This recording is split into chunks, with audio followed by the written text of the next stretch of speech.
Thank you. It's very hard to follow Dr. Shander, but I will try. The topic I was given is what can we learn from the OnTrac experience? And I have to tell you that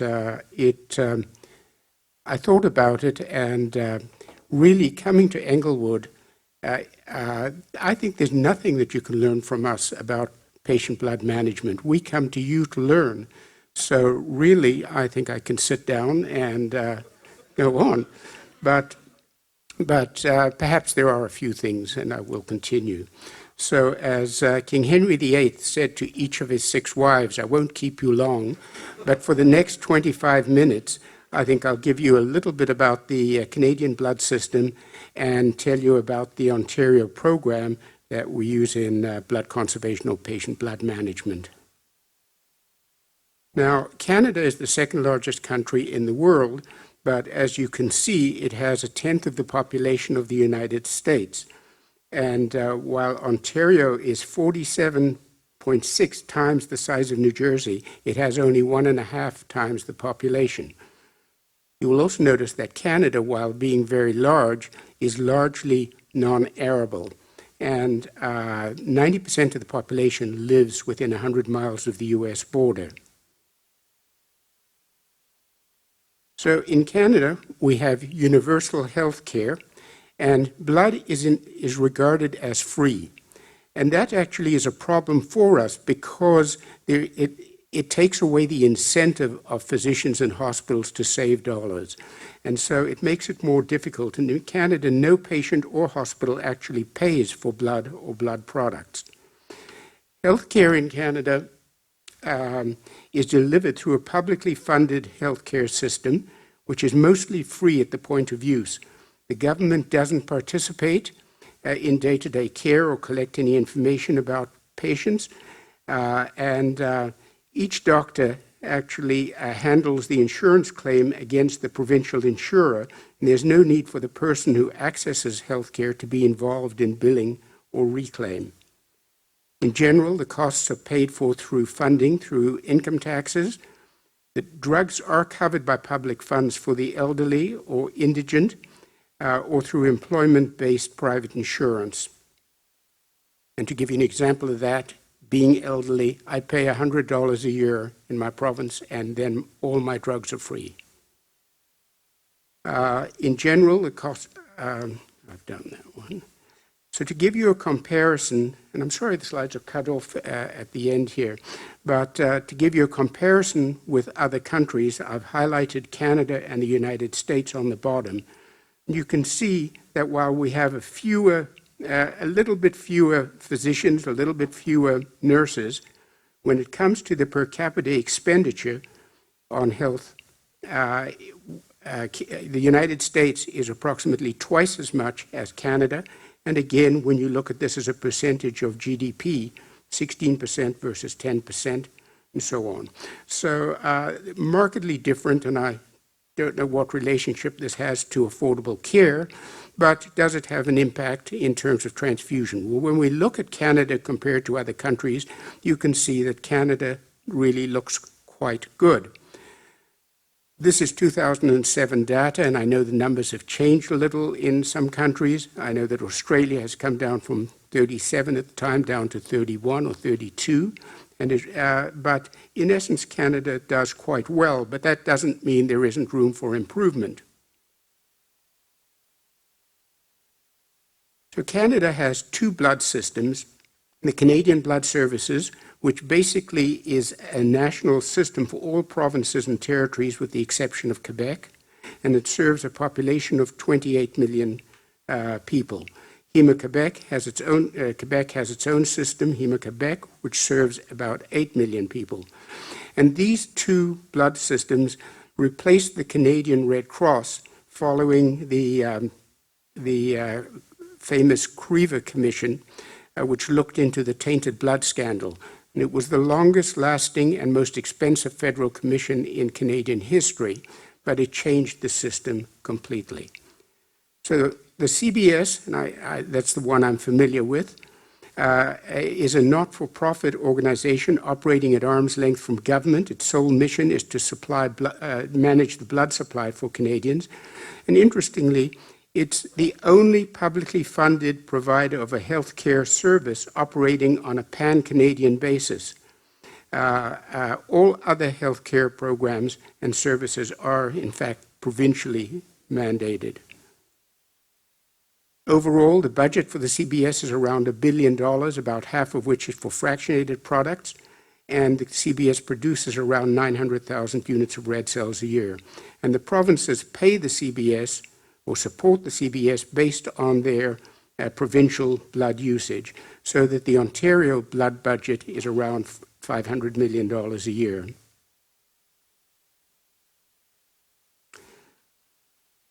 The provincial jurisdictions maintain their autonomy while agreeing on fundamental policies, but importantly, the provincial health ministers do not have the power to direct operational decisions of the Board of Directors or the staff of the Canadian Blood Services. And that's an important issue. So the Creaver Commission I talked about stated in its report that blood components and blood products will never be without risk, and the best way to reduce that risk is to reduce their use. And despite important advances to transfusion risks, this statement remains true today, which brings us to patient blood management. And I'm not going to talk about the aspects of patient blood management, but to tell you about our Ontario program. And in 2002, the Ministry of Health in Ontario agreed to fund a network of Ontario transfusion coordinators. And the basic aims of these coordinators, who are almost all nurses, is to enhance transfusion practice outside of the blood bank, to interact with physicians, nurses, and patients to promote blood conservation and alternatives to transfusion. And at the beginning of the program, we told the ministry we can aim for a 5 to 10% reduction in red cell use. So 25 hospitals were chosen based on blood utilization and geography, and these hospitals accounted for about 70% of the blood used in the province. And we focused on knee and hip arthroplasties, CABG surgery, radical prostatectomies, and abdominal aortic aneurysm surgeries. But those are the target procedures, but it is now expanded to many other procedures.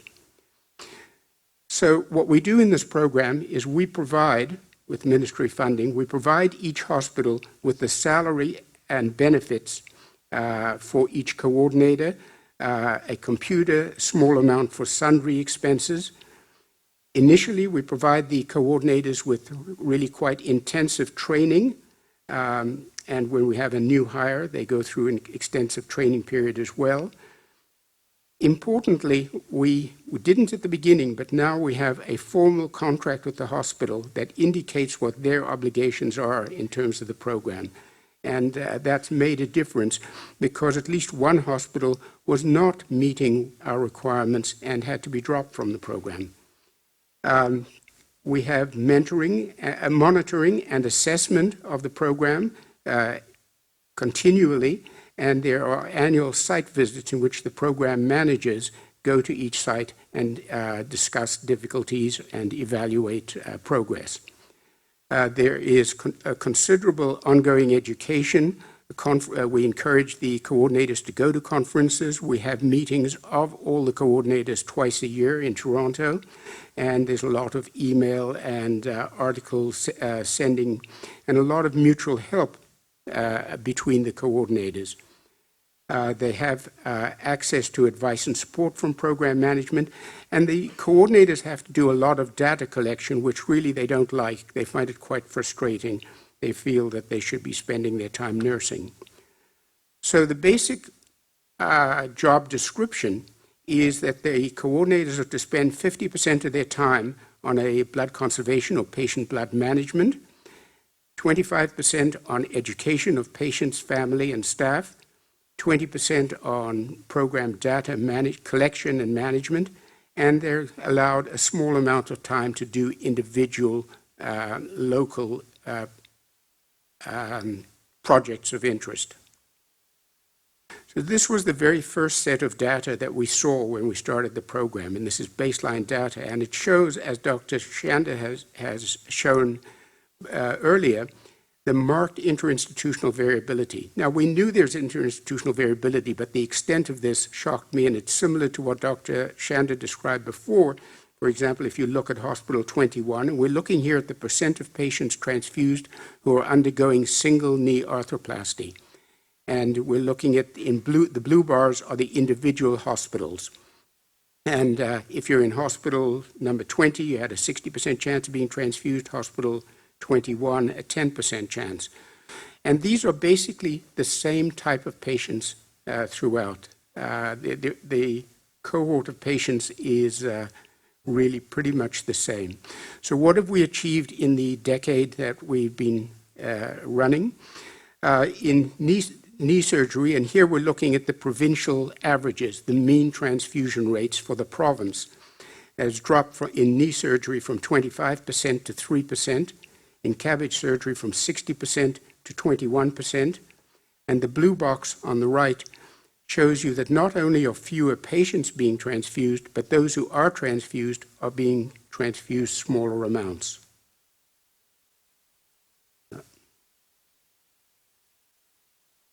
So instead of the 5 to 10% reduction we'd anticipated, we've in fact achieved a 65 to 85% reduction in transfusion rates in the province. This isn't in individual hospitals, this is across the province. And when we look at the bar graph on the bottom, you can see the comparison of baseline with this year's results in knee surgery. And the thing that pleases me about this is the flattening of the interinstitutional variability, so that while there is still some difference between hospitals, it is much less so. And we cannot distinguish a difference between community hospitals and teaching hospitals. So we focus on correcting preoperative anemia because that's what is most convenient for the nurses to do. And we aim for a target preoperative hemoglobin level of 130 grams per liter or 13 grams per deciliter. And the reason for that is evident from this set of data, which is from this year, that if your preoperative hemoglobin is less than 13, you have in knee surgery a 9% chance of being transfused, greater than 13, a 1% chance of being transfused.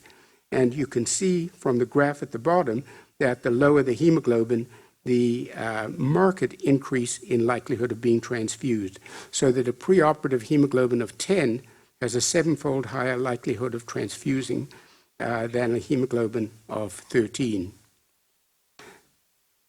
But to correct the preoperative anemia takes time.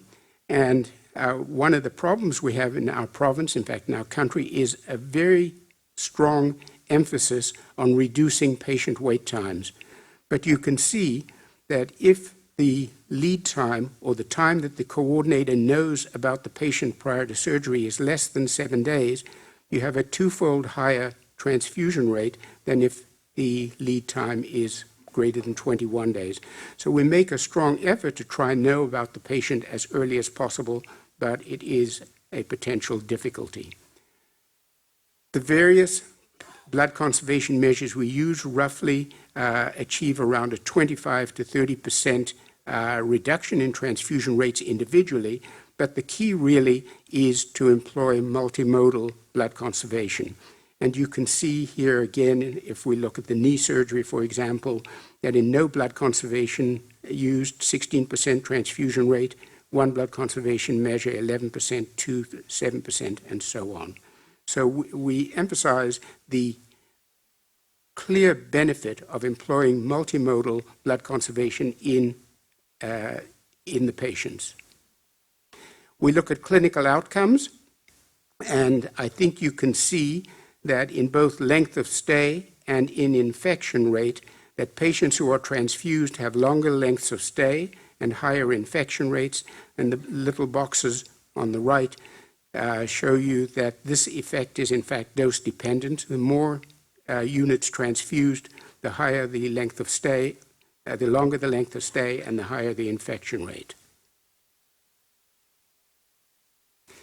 Now, when do we transfuse?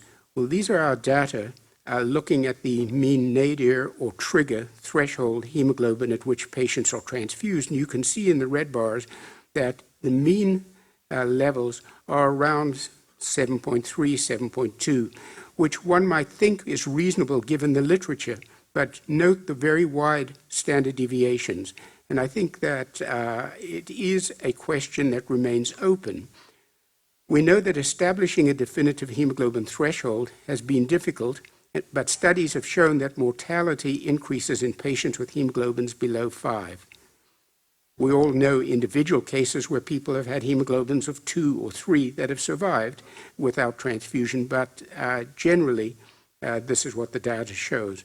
But for healthy individuals, this may be even lower, and for patients who have comorbid conditions, it may be higher. And I think we don't know. And the fact that Dr. Shanda showed you a long list of guidelines, when you've got a long list like that, it means we really don't know. So I think the decision to transfuse, everybody wants a number. When should I transfuse? But I think that the decision to transfuse is too complex to be guided by a single number, and that we need to evaluate individual patient characteristics like cardiovascular disease, cerebrovascular disease, pulmonary disease, and so on, to estimate the patient's likelihood of benefit from transfusion. And to remember that we don't deal with the average patient, but with an individual, and patients want to know not only what their options are, but also what is right for me. So we need to work with patients at the individual level to make that decision. Now, Dr. Shanda talked about overuse, and this is a paper that was published in Transfusion in November, entitled Discharge Hemoglobin Level as a Surrogate Marker for Red Cell Utilization Appropriateness. And the paper says that a hemoglobin level at discharge greater than 10 or even 9 in a transfused patient serves as a surrogate for excessive transfusion. So we looked at our OnTrac hospital data, and you can see in 2011 that roughly a third of patients who were transfused were being sent home with hemoglobins greater than 10. That's improved somewhat in 2013, but still 1 in 5 patients who's transfused is being sent home with a hemoglobin that we might regard as too high, in other words, over-transfused. So I think there is some work to be done in this area. Now, arbitrarily, a number of years ago, I quite arbitrarily set a benchmark for hospital transfusion rates and said that for CABG it should be less than 30% of patients, and for knee surgery less than 12.5. And you can see that virtually all hospitals are meeting these benchmarks, which simply means that I need to lower the benchmarks. So how does Canada do in relation to the rest? How does Ontario do in relation to the rest of the country, except Quebec? I don't have data for Quebec. Well, you can see that Ontario in the red line prior to 2002 was using more red cells per thousand population than the rest of the country and was increasing at an incrementally higher rate. Since 2002, this has flattened off, and I can't say that it is due to our program, but I'd like to think we played some part in this. We know that patient blood management can reduce costs. So we look at the costs related to our program in Ontario, and for the 4 targeted procedures only, that is hips and knee arthroplasty, CABG, and radical prostatectomies, the savings for red cell purchase alone by the province to the CBS represents around $15 million. And the savings to the healthcare system overall around $45 million. The cost of the program is, and these are annual savings, and the annual cost of the program is $3.2 million. And the program provides savings well beyond the 4 procedures that we target. So in addition to catering to patients' preferences, improving quality of care and patient safety, the program is cost efficient and cost effective. So what have we learned in this program? Well, cardinal to success is a local champion, a well-respected physician who works closely with the coordinator in developing procedures and protocols and presenting them to staff. we've learned that there's a need to develop algorithms and pamphlets that are relevant to the institution. It isn't one size fits all. There's no point telling a small hospital that they have to use do cell salvage if they don't have a cell saver. So one has to modify what one advises institutions. And to change practice needs data on current transfusion rates and practices, and you get buy-in by sharing this comparative data, because nobody likes to be worst.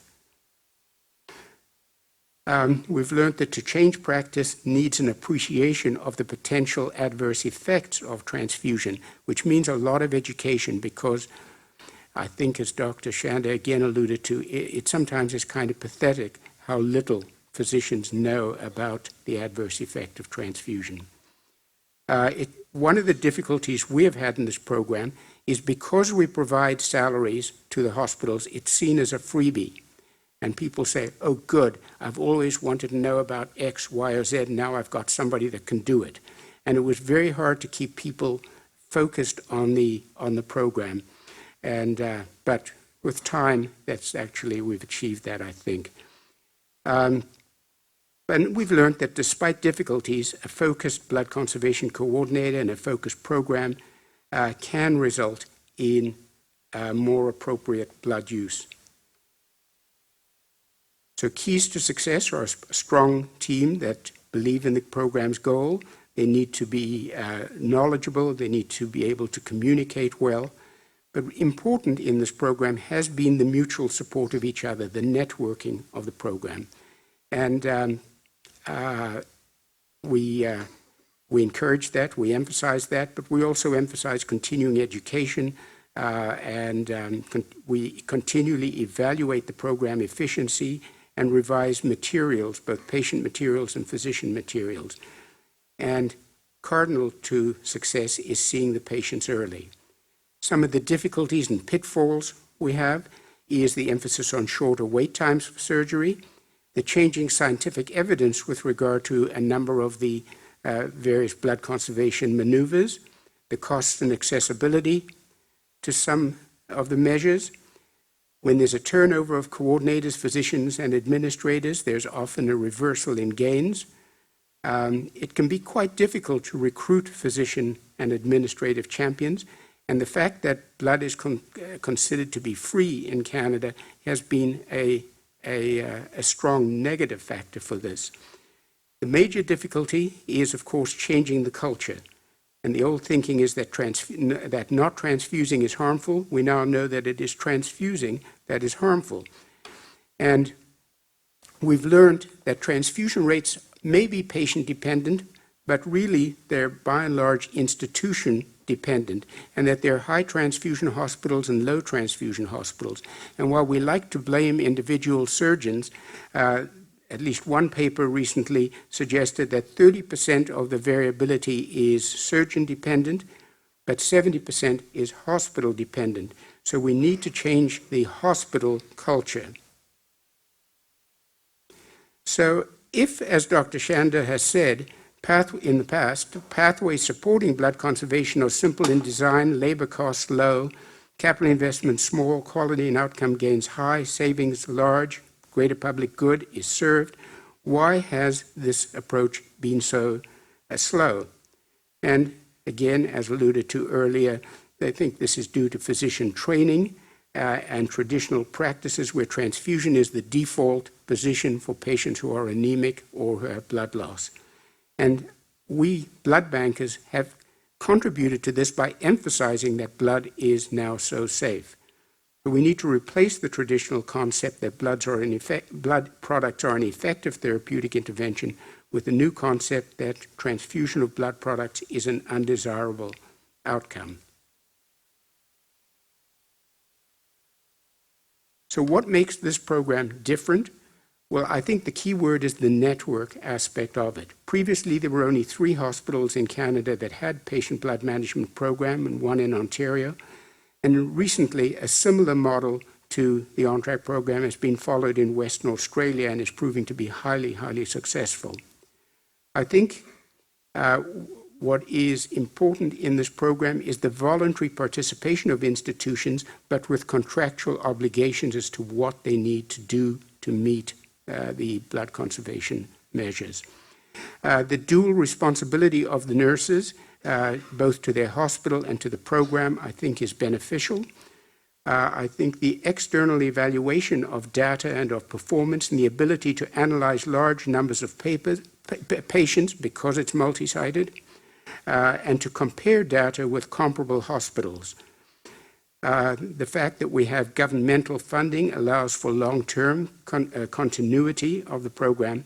And I think also what's been useful in our program, to me at least, is the steering committee, which is an advisory body that meets 3 times a year to review the program, including financial and clinical data, program outcomes, and monitors progress to defined annual goals, and provides recommendations as to how to proceed.